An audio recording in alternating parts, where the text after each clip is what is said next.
That's us, Philly's #1 college radio station, WHIP. 215-204-9449 is the number if you want to hop on board. I'll tell you this, guys. When I was actually down for the Super Bowl in New Orleans, I ran into my buddy Heath Evans, and I go to him, if there's a place that I got to eat in New Orleans, where is it? And he goes, Irene's. And then I said to him, is there a chance that I could get a reservation? And he goes, absolutely not.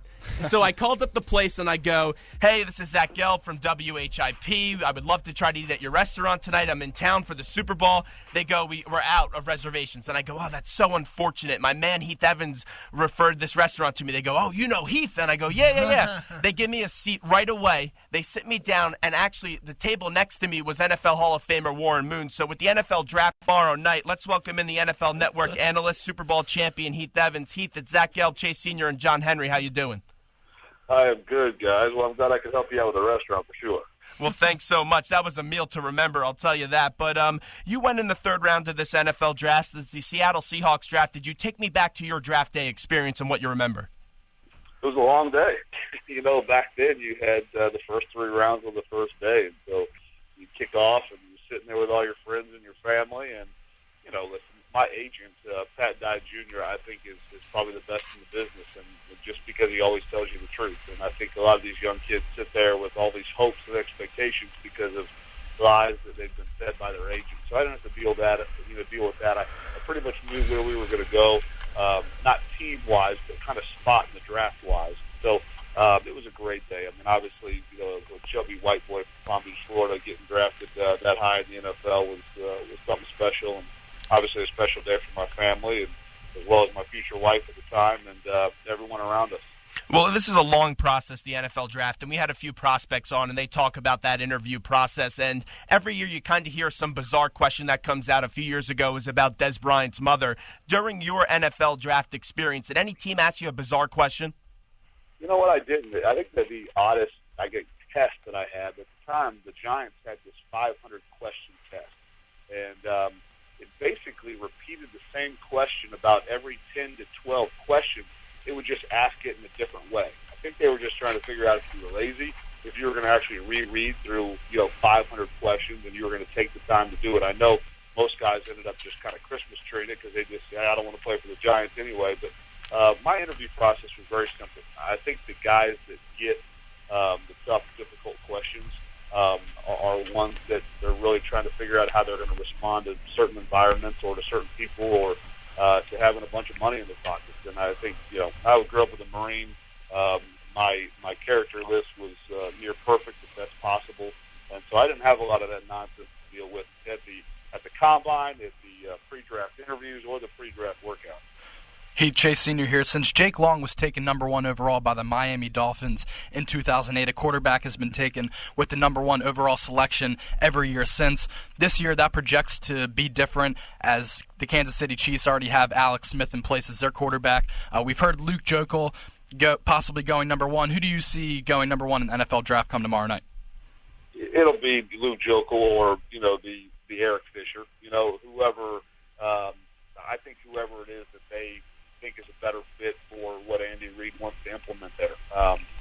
You can't ever have enough good, offensive linemen, especially tackle. And I would even argue that you need guards just as much because really what quarterbacks hate is middle pressure. They don't like hands, they don't like bodies in their faces. And I think sometimes we overdo the tackle position and underdo the guard and center position. You talk to the elite quarterbacks in this business. The Bradys, the Mannings, the Brees, the Rodgers, you name it. They hate people being in their face. They can avoid the outside pass rush. It's hard to avoid when you're getting, 2 big D tackles pushing in your face. But I think Andy Reid and that crew ends up going to that tackle spot and whoever they think is their best bet. Well, when you look at Heath Evans' big board, as Heath Evans joins us of the NFL Network, Super Bowl champion, won it with the New Orleans Saints. Who are some players you really like, and then who are some players you think are overrated? Well, let's start with the ones that I hate to use the term overrated because these guys are all special athletes, and they've been graded high for a reason. I'll just put ones that I have asterisks by or concerns. And then let me start with Deion Jordan. He's a guy that's he's so tall. We talk about at 248, but at 6'6". Who do we have really to compare him to? these kids eat so well in college. It used to be before that, hey, you draft them and you think you could put 20 pounds of muscle on their frame because the college kids used to starve because their scholarship checks ran out, or all the different NCAA rules that wouldn't allow these kids to eat, or they'd run out of money. But that's just not the case anymore. And people love to, hey, this is a JPP kid, or this is that. Well, I've seen these kids in person, and it's just not. They're tall, they're lean, there's no hips, there's no real thighs. JPP is a grown man. When I say he's 275, big butt, big hips, big quads, strong leverage shoulders. You look at the Deion Jordan and the Barkevius Mingo guys that have drawn some comparisons to JPP, and I'd be scared to draft either one of those players as high rated as most people have them. Let me see. What's another? Ziggy Ansah, another defensive end, a guy that you love the motor. You love some of the things that you get with them, but still, again, a very unproven player and a very raw player, which, means, I've got to get him with a great teacher. And if I don't get him with a great teacher, then I might have somewhat wasted the draft pick, because this guy needs to be groomed very, very well. And then I think probably my biggest one is my wide receiver from West Virginia. And my thought with Tavon is just that, who do we have to compare him to? This guy's 5'8", 174 pounds, and I know our game is changing, and I know people are spreading more people out, but ultimately, 174 pounds taking grown man NFL hits repeatedly, I don't think that lasts. And so those would probably be the ones that I would be most fearful over, and I probably took all my time with the guys that's on the negative. But the positives, I think, players, the sleepers, I think everyone has their opinions. But those are guys there that I would be very concerned to take as high as most people have them rated. Definitely players to keep an eye on. The Philadelphia Eagles hired Chip Kelly on January 16th. This is his first draft, and it's a crucial one considering the Eagles did not have a solid draft in 2010 and 2011. They hold that number 4 overall selection. What are some names that you're hearing that the Eagles could possibly target at the number 4 overall selection? Oh, goodness. Well, honestly, I think the latest one has been that Tavon Austin. And then I think if we try to kind of put there in that picture of, what do we think Chip Kelly's going to do? You say, Tavon Austin might make sense. You got Deshaun, you got Macklin, you got McCoy, you got Selleck at tight end, you've got plenty of weapons. You add this guy to it, and if you're thinking of this kind of spread NFL version of what Oregon did, then that makes sense. I would argue that, doggone, you've got offensive line issues to be dealt with there.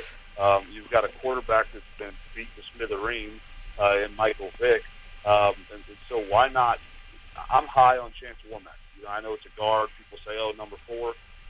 For all the reasons that I already mentioned about the elite quarterbacks in our business liking to be protected up the middle, in this draft especially, I would take a Chance Womack and never think twice about it. For them, I've even heard the fact that Geno Smith is a possibility, which another pick that would absolutely scare me to death. Honestly, anywhere in the top 25 picks. So, Heath, what do you think of Eric Fisher? Do you think a lot of people are talking about him? A lot of mock drafts have the Eagles picking him or trading down. Also, what do you think of a guy like Fisher going to the Eagles? Well, if Eric gets that far, I think that'd be a great pick.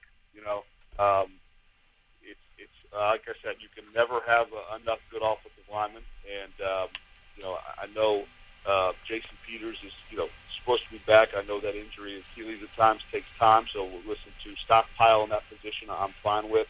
I honestly, in my opinion, I highly doubt Eric will still be there for. You see this Eagles hire with Chip Kelly, and I know you didn't love it that much, but from having a guy that comes right from college, does that give you an advantage in this NFL draft? To some extent, yeah. But, you got to figure, the guys he was playing against, how many are coming out of the Pac-12? And how many are really going to be game changers? And the truth is, probably not too many. If it was Nick Saban making his second jump to the NFL, yeah, you'd have a huge advantage just because your SEC players will probably end up dominating this draft as they normally do. And so you do have somewhat, but it's a limited advantage. I think the cons are far greater than the few pros that you would possibly have in an advantage standpoint just because, it's his first draft. What control does he have over the draft? Is he going to get in there day one and be overruled on the guy he wants because GM and owner want something different? There's just so many different things that can potentially, I think, send an unexperienced head coach haywire on draft day. Final one here right before we let you go, because I know you're busy for time today. The Jets, they made a big move this week, trading Darrelle Revis to the Tampa Bay Buccaneers. They get back a first and what will eventually turn into a third. Do you think that was enough to say goodbye to number 24? Did the Jets do a good job here? Well, I mean, if Darrelle Revis is healthy, no. They did a horrible job. I mean, but in this position right here, right now, you know, I think the new GM kind of wanted to put his stamp on this organization. I'm not going to say it was a horrible deal. I mean, most likely he gets the first and then next year's third, which, you know, they drafted Revis, I think, 14 overall originally, I believe, somewhere in that area.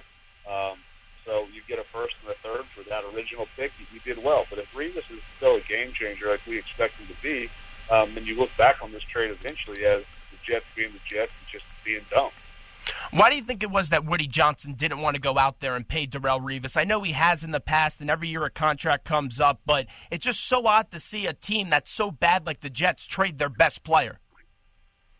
I mean, I don't know how else to say this. I think Woody was probably just tired of getting deboed by Darrelle. I mean, you look at what he got paid originally in his original draft spot.